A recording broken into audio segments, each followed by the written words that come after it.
last week, we saw J.D. Vance and Donald Trump make some headlines.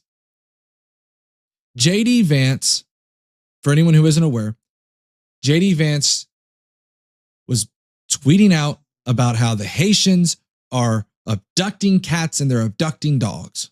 Okay. That was the narrative that was going. Okay.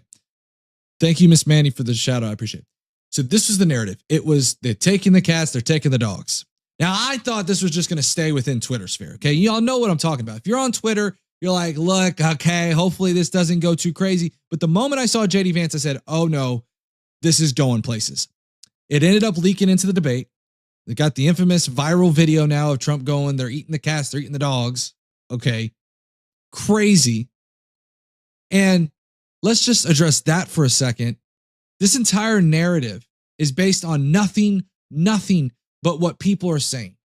And I've had people sit there and go, doghouse, but the town hall, the citizens, that's great. That doesn't tell me anything. People can say all sorts of things. It means nothing. It means nothing to me. Give me hard data. Give me evidence. And then I'm hearing that they're busing people in. Where? No one's provided it for me yet. Still, to this day, a week later, I have not seen anything about them busing people in to the city. I would believe more that the Republicans were the ones that were busing them into the Springfield than I would say that Democrats are busting them into Springfield.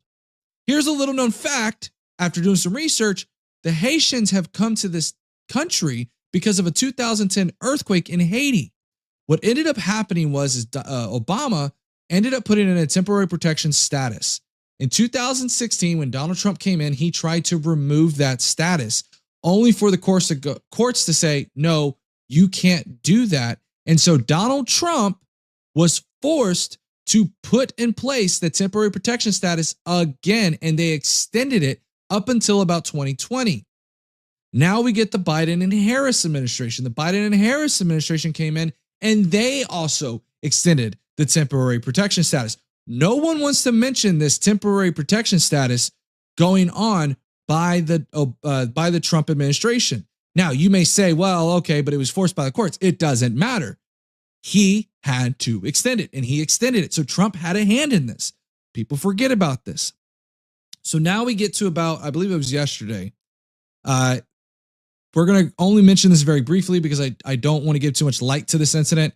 An incident took place at Trump's golf course where somebody was stopped from harming the president. It was crazy. It was wild.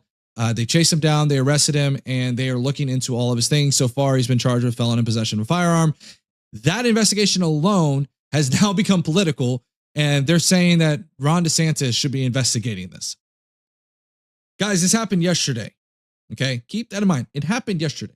And we saw J.D. Vance, all these Republicans who just got done bashing all these Haitians in this little tiny town. They're creating if anyone doesn't know what this is, they're creating a sundown town out of this poor town that didn't ask for all of this. You're having a whole bunch of threats going on at this town. It's insane. Mind you, this all started because conservatives were posting all of these heinous things about this community. Now, this incident happens yesterday, and they go, I kid you not, they go, we need to tone down the rhetoric. We need to tone down the rhetoric, guys. Y'all guys, you guys, the Democrats, the Kamala Harris supporters, you guys need to tone down the rhetoric. It's like, wait. We're being gaslit here. This is classic gaslighting, okay? And guess what? I predicted. I said, I give it 24 hours before they're back to their same old antics. And guys, this was posted 4 days ago. I want to make that clear. However, Dan Bongino ended up reposting it this morning. This was this morning. Okay. Let's go ahead and share the screen with you. Your own company. F these people. Whatever they tell you can't do, you go do it. And then you start your own company. And then you get your own advertisers. That's how you do it. You pulled a Leo DiCaprio from Wolf of Wall Street. Just don't defraud anyone. I'm not leaving. I'm not leaving. You tell these liberals, I will haunt you sons of bitches for the rest of your lives on this planet. YouTube decided to cancel me. YouTube sends me a letter, an email. We're canceling you. You said masks don't work. They said, you got to pull this video down. I said, I got a better idea. I'm going to cancel you idiots, and I'm going to go advocate for a platform, and then Rumble went and sued them later for like screwing them up. I'm like, this, screw these people. Don't ever let them beat you down. Ever. Ever. Whatever they tell you not to do, you do times 10. What does the HR department in your company say when you talk like this? Tone down the rhetoric. That's what was said. Let's go to the next one here. Brian Krasenstein. Shout out to Brian. If he's replied to a few of my tweets. Waiting for him to.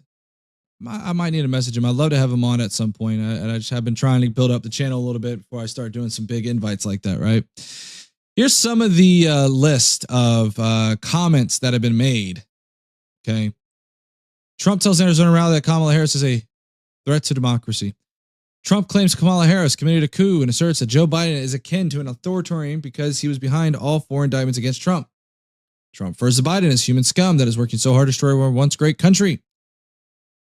And so all these different things, the tweets an image of Joe Biden's tied up in the back of a pickup truck. And there's just a list of all the times. So I'll share this one as well. It was crazy. And then we have this. This was this today. And these were the comments by the director of Texas Department of Public Safety, Steve McGraw, sorry. Mixed up two totally different people. I'm going to find it harsh using the term, infestation and cockroaches and things like that.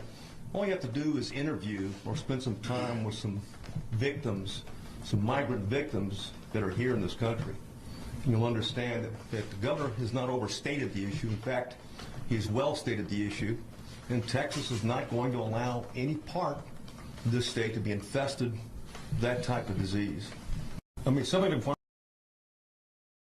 So that's the categorization of migrants, similar to the Haitian issue. And where else is it? Make sure to see if I had other ones here. Okay, so I think this is... Okay, so yeah, that's about that. So yeah, so the tone down the rhetoric stuff I thought was very interesting to me. Seeing the tone down the rhetoric when we have just gotten done with you guys talking about Haitian migrants, very vile conversations. I was like, no.